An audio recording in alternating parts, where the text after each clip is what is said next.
Assalamualaikum warahmatullahi wabarakatuh.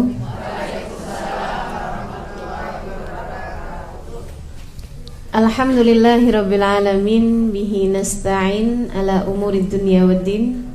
Wassalatu wassalam ala asyrafil anbiya'i wal mursalin sayyidina wa maulana Muhammadin wa ala alihi wa sahbihi ajma'in. Subhanaka la ilma lana illa ma 'allamtana innaka antal alimul hakim.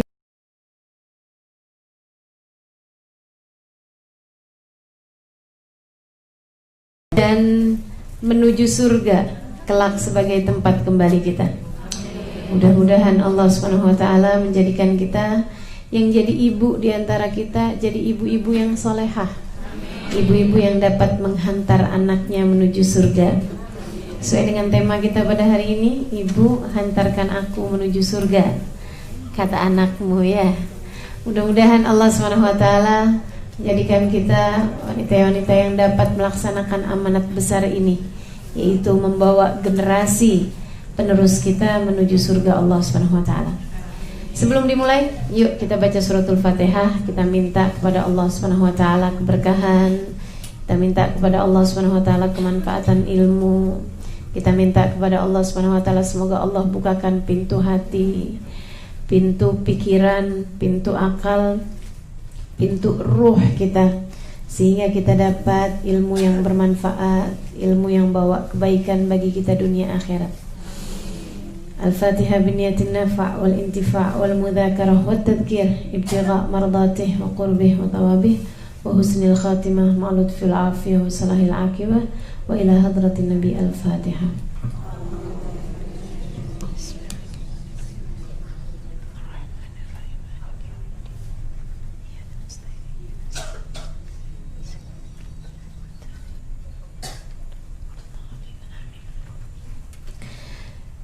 Ibu-ibu, bunda-bunda, saudari-saudariku sekalian yang saya muliakan, Allah Subhanahu wa taala memerintahkan setiap anak manusia untuk berbakti kepada kedua orang tuanya dan untuk berterima kasih kepada mereka. Kata Allah dalam Al-Qur'an, a'udzubillahi minasyaitonirrajim, wa wassaynal insana biwalidayhi hamalathu ummuhu wahnan ala wahnin wa fisaluhu fi amain anishkur li wa liwalidayka wa ilayyal masir. Wa wasainal insan, dan kami dan aku Allah Subhanahu wa taala berpesan al-insan kepada anak manusia, pada semua manusia. Kita nih dipesenin sama Allah Subhanahu wa taala. Apa nih pesannya Allah Subhanahu wa taala buat kita? Katanya Allah Subhanahu wa taala, wa wasainal insan biwalidayhi. Aku berpesan kepada kalian semuanya biwalide, terhadap orang tua kalian. Aku berpesan kepada kalian agar berbuat baik pada orang tua kalian. Jadi teman-teman, ibu-ibu, saudaraku sekalian, bakti kita kepada orang tua ini bukan hanya karena orang tuamu adalah orang yang telah melahirkanmu, membesarkanmu, memberi makan untukmu, bukan begitu. Gitu ya. Akan tetapi bakti kita kepada orang tua adalah karena kita melaksanakan pesan Allah Subhanahu wa taala bagi kita. Orang tuamu menjadi penting bagimu bukan karena mereka membesarkanmu dengan penuh kasih sayang. Sebab mohon maaf, tidak semua orang tua berbuat seperti itu. Bukan karena orang tuamu adalah orang yang telah berbuat baik kepadamu, mendidikmu dengan sepenuh hati. Sebab belum tentu semua orang tua seperti itu. Akan tetapi kita berpesan, akan tetapi kita laksanakan bakti kita kepada orang tua karena melaksanakan pesan Allah Subhanahu wa taala. Makanya ketika ada datang seorang bilang, "Ustazah, saya tuh sampai sekarang gak pernah hilang kebencian kepada ayah. Karena ayah saya dulu meninggalkan saya di masa kecil, kemudian menyengsarakan hidup saya, kemudian menyia-nyiakan saya nggak kenal sama dia, nggak pernah ngerasain kasih sayangnya. Baru pas udah agak besar-besaran dia datang kepada saya, gini gitu segala macam. Saya benci Ustazah sama ayah saya. Apa yang harus saya lakukan?" Saya bilang sama dia, itulah kenapa Allah Subhanahu wa taala mengatakan dalam Al-Qur'an, wa wasainal insan biwalidayhi. Allah Subhanahu wa taala berpesan kepada segenap anak manusia untuk berbuat baik kepada orang tuanya. Jadi kita berbuat baik sama orang tua, berbakti sama orang tua, itu urusannya bukan antara kita sama orang tua kita, tapi antara kita sama Allah Subhanahu wa taala. Antara kita sama Allah Subhanahu wa taala, saudaraku sekalian saya muliakan. Siapapun orang tuamu, bahkan jika andai orang tuamu bukan muslim sekalipun, kamu tetap berkewajiban untuk berbuat baik kepadanya. Kecuali dalam urusan agama, jika mereka ingin membawamu kembali kepada ajaran agama yang terdahulu, la ta'ata li makhluqin fi ma'siyatil khaliq. Kamu tidak boleh taat kepada manusia selagi itu membawamu kepada kemaksiatan pada Allah. Tapi selagi berbuat baik sama orang tua, itu senantiasa diperintahkan oleh Allah Subhanahu wa taala. Saudaraku sekalian, wa wasainal insana biwalidayhi. Kami Allah berpesan kepada segenap anak manusia untuk berbuat baik pada orang tuanya. Siapapun orang tuamu, lihat aku, kata Allah, dalam diri mereka. Aku yang berpesan. Sama kayak ketika kita didatengin sama utusan, gitu ya. Orang itu, saya menyampaikan pesannya pemerintah. Kita nggak lihat orang, kita lihat yang bawain dia pesan. Saya bawa surat dari gubernur. Kita nggak lihat dianya, tapi kita lihat gubernurnya. Kan begitu? Bukan begitu? Saya bawa surat perintah nih, gitu. Maka teman-teman saudaraku sekalian, kita ngelihat orang tua kita, jangan lihat orang tua kita fulanah bintu fulan, fulan bin fulan, dia baik apa nggak baik, enggak gitu. Nggak gitu modelnya. Akan tetapi kita melihat orang tua kita dengan melihat Allah dalam diri mereka. Allah telah berpesan kepada kita sekalian untuk berbuat baik pada orang tua kita. Maka berbuat baiklah pada orang tuamu karena Allah. Karena Allah. Dan kalau kamu mengerjakan sesuatu karena Allah, tidak akan kamu temukan kesia-siaan. Sebab di sisi Allah semua tercatat. Sebab di sisi Allah semua tertulis. Sebab di sisi Allah semua terbalas. Baktimu kepada orang tua akan dibalas Allah Subhanahu wa taala. Dengan apa? Dengan surga. Baktimu kepada Allah Subhanahu wa taala akan dibalas oleh Allah Subhanahu wa taala. Siapapun orang tuamu, dengan apa? Dengan berkah kehidupan. Baktimu kepada orang tuamu akan dibalas oleh Allah Subhanahu wa taala. Dengan apa? Dengan kamu akan mendapati anak-anakmu berbakti kepadamu di masa tuamu nanti. Birru aba'akum tabirrukum abna'ukum. Berbaktilah kalian kepada orang tua kalian, anak-anak kalian akan berbakti kepada kalian. Saudariku sekalian, wasainal insana biwalidayhi hamalathu ummuhu wahnan ala wahnin. Meskipun Allah menyebut dua orang tua, tapi yang kemudian Allah sebut hanya ibu. Luar biasa bagaimana Allah menempatkan derajat ibu lebih mulia daripada ayah dalam urusan bakti kita kepada kedua orang tua. Kata Allah, aku berpesan kepada anak manusia untuk berbuat baik kepada orang tuanya. Ibunya telah mengandungnya, wahnan ala wahnin, dalam kelemahan di atas kelemahan. Wa fisaluhu fi amain, kemudian menyusuinya sampai ia sempurnakan 2 tahun. Nah, ini juga Allah lagi menyebutkan tentang orang tua atau ibu seharusnya mengerjakan hal-hal yang seperti itu. Hamil, dan hamil itu pasti ada rasa berat di dalam kehamilan. Wahnan ala wahnin tadi ini, bulan-bulan pertama beratnya beda, bulan tengahan beratnya beda, bulan terakhir beratnya beda. Katanya kan begitu. Mohon maaf ini 15 tahun menikah, saya belum dikasih pengalaman yang seperti ini.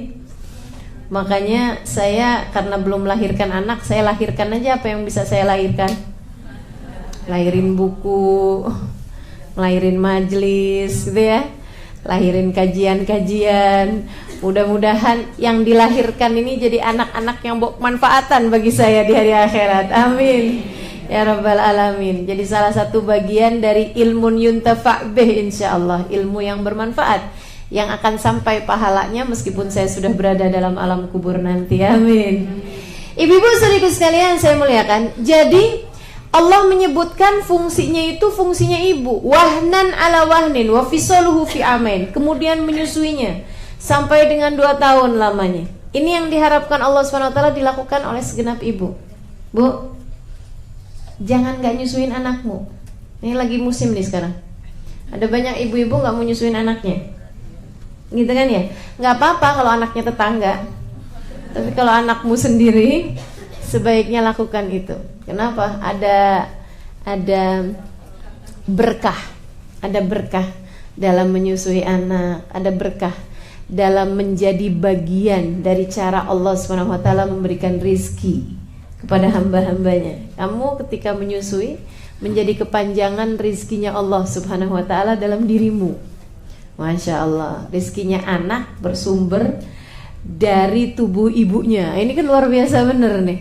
Nah itu, ikutlah ambil bagian dalam hal tersebut. Dalam setiap yang kamu kerjakan, nah itu terdapat nilai pahala di sana. Gak usah khawatir nanti bentuk badan berubah, Bu. Gak usah nyusuin juga kalau waktunya berubah, Bu,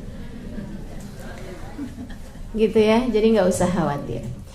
Ibu-ibu saudaraku sekalian, wa fisaluhu fi amin. Anishkurli, kata Allah, berterima kasihlah kalian kepadaku yang telah menciptakan kalian, memberikan rizki kepada kalian, menganugerahkan jalan hidup yang indah bagi kalian. Wali walidek, berterima kasihlah kepada kedua orang tuamu.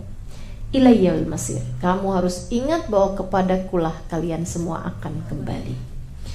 Saudaraku sekalian, saya muliakan, ini ibu nih, begitu tingginya Allah SWT meletakkan derajatmu di matanya sebagai orang yang harus diterima kasihkan, sebagai yang harus diterima kasihkan oleh anak-anaknya. Nomor 2 sudah Allah SWT, anishkurli wali walidayk, berterima kasihlah kalian kepadaku, kemudian berterima kasihlah kepada orang tuamu.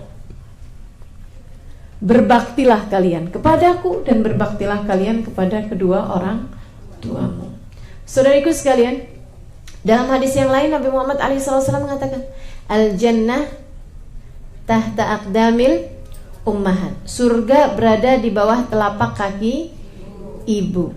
Dalam hadis yang lain Nabi Muhammad menyebutkan, ketika ada seseorang yang bertanya, man ahaqqun nas bibirri ya Rasulullah, siapa orang yang paling pantas untuk mendapatkan kebaikan saya wahai Rasul? Kalau saya mau kasih hadiah, kalau saya mau kasih perhatian, kalau saya masih mau berbuat baik sama orang, siapa orang yang paling pantas menerima kebaikan saya? Nabi menjawab, ummuka, ibumu. Dia nanya lagi, Tummaman, terus siapa lagi Rasul? Ummuka, ibumu. Terus siapa lagi Rasul? Ummuka, ibumu. Terus siapa lagi Rasul? Abuka, ayah. Ibu disebut 3 kali, baru ayah. Bukan artinya punya ibu harus 3. Ntar suaminya bilang sama anak-anaknya ya, ayahnya nih bilang sama anak-anaknya, nak, kamu dengar hadis itu enggak? Umuka, umuka, umuka, abuka. Jadi istri itu harus 3. Makanya namanya istri. Kalau 1 namanya iswan, kalau 2 namanya istu, kalau 3 baru setuju begitu? Enggak. Artinya adalah bahwa derajatnya ibu itu 3 kali derajatnya bapak. Ini baru dibandingin dengan bapak. Gimana dengan dibandingkan sama orang lain? Allah SWT lagi mau ngasih penerangan kepada semua anak manusia untuk berbaktilah kalian kepada orang tua kalian, kepada ibu kalian. Nah, ibu-ibu sekalian, jika engkau menjadi ibu seperti yang disebutkan oleh Allah SWT tadi, maka engkau adalah orang yang Allah SWT udah pesenin nih sama anak-anak kita nih buat bakti sama kita. Kitanya harus jadi orang yang pantas untuk itu. Allah sampai pesen-pesen sama anak kita gitu kan, yang baik ya sama ibu kamu, yang baik sama ibu kamu. Nah, kitanya sebagai orang yang dipesenin sama Allah kan mesti pantas dibaikin, mesti pantas dibaktiin.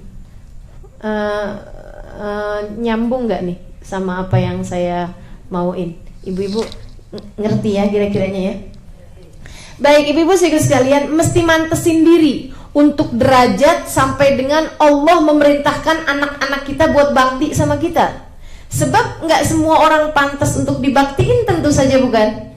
Kalau ada ibu yang gak benar, ibu yang gak baik, ibu yang na'udzubillah min dzalik membawa anaknya ke neraka, adakah kiranya Allah akan berpesan kepada anak-anaknya untuk berbakti padanya? Kan gak pantas. Ibu-ibu sekalian, saya muliakan, ada tuh Emang semua ibu baik gitu ustazah? Enggak juga. Saya pernah sangat marah kepada beberapa ibu gitu ya. Gara-garanya satu teman saya cerita, dia bilang, "Ustazah, saya punya pengajian tiap malam, terutamanya malam-malam libur, malam Minggu, malam Sabtu gitu." Dia bilang yang hadir anak-anak remaja umur 17, 18, 19 tahun, 21 tahun gitu. Dia bilang saya kumpulkan mereka sampai jam 10 malam. Saya bilang, "Wah, anak gadis kamu kumpulin jam segitu apa nggak bahaya? Kesian benar." Dia bilang, "Justru Ustazah, menghindar bahayanya saya kumpulkan mereka di majelis di rumah saya." Saya bilang, "Kenapa kayak gitu?" "Ustazah nggak tahu sih di mana saya tinggal." Dia kasih tahu tinggal di daerah di Jakarta gitu ya, di salah satu jalanan-jalanan yang agak cukup rawan. Dia bilang, "Anak-anak di kampung kami Ustazah, banyak yang kalau jam-jam umur-umur 17-18 tahun gitu ya, umur-umur SMA, banyak yang kalau malam-malam tuh suka nyari om-om." Om siapa?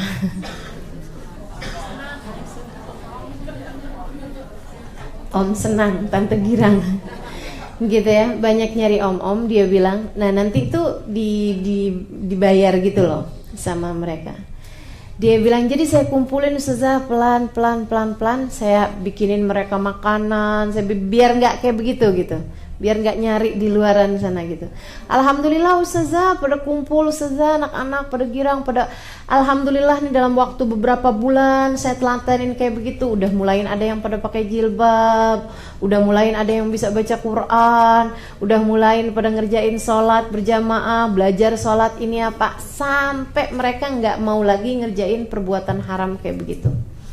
Dia bilang udah anak-anaknya bener, emak-emaknya Ustazah pada datang sama saya protes, "Ini gara-gara kamu nih, anak saya biasanya kalau malam minggu pada setoran sama Kitty pada nggak setoran. Ini ibu kayak begini nih, gimana ceritanya pantas untuk Allah berkata padanya, wahai anak-anak berbaktilah padanya."